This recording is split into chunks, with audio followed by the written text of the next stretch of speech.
তো হ্যালো বন্ধুরা, আজকে আমি আরেকটি ভিডিও আপডেট নিয়ে চলে আসলাম অনেকদিন পর। তো আজকে আমি আলোচনা করবো লঙ্কা গাছে এত ফুল কেন। তো যাই হোক বন্ধুরা, হ্যাঁ 3-4 দিন ঝড় বৃষ্টি হওয়ার পরে আমি লঙ্কার জমিতে আসলাম। এসে দেখি যে আমাদের লঙ্কা গাছে প্রচুর পরিমাণে ফুল এসেছে। এই ফুল আসার কারণ কি, ঝড় বৃষ্টি হওয়ার আগে কিন্তু প্রচণ্ড উষ্ণতা ছিল আমাদের এই এলাকাতে, অর্থাৎ গরম ছিল। তো এই গরমের কারণে কিন্তু লঙ্কার গাছগুলো ঠিকমতোভাবে বেড়ে উঠতে পারেনি এবং ফুল আসেনি।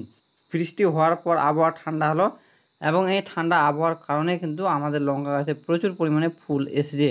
আবহাওয়া ঠান্ডা হওয়ার কারণে কিন্তু এই লঙ্কা গাছে এত ফুল এসেছে। এবং হ্যাঁ, লঙ্কা গাছের যে আগা অর্থাৎ কুশি বলি আমরা, হ্যাঁ সেই কুশিগুলো কিন্তু বাড়তে শুরু করেছে, অর্থাৎ ডাল পাখনাগুলো ছাড়তে শুরু করেছে এই ঠান্ডা আবহাওয়ার কারণে। এবং ফুল ফল আসছে প্রচুর পরিমাণে। যে সমস্ত চাষিভাইরা লঙ্কা চাষ করেছেন তাদের প্রচুর ফুল ফল আসবে। তো বন্ধুরা, ভিডিওটি যদি ভালো লেগে থাকে প্লিজ চ্যানেলটিকে সাবস্ক্রাইব করে বেল আইকন ঘন্টি বাজিয়ে দেবেন এবং এই ভিডিওটা শেয়ার করবেন প্রচুর হারে।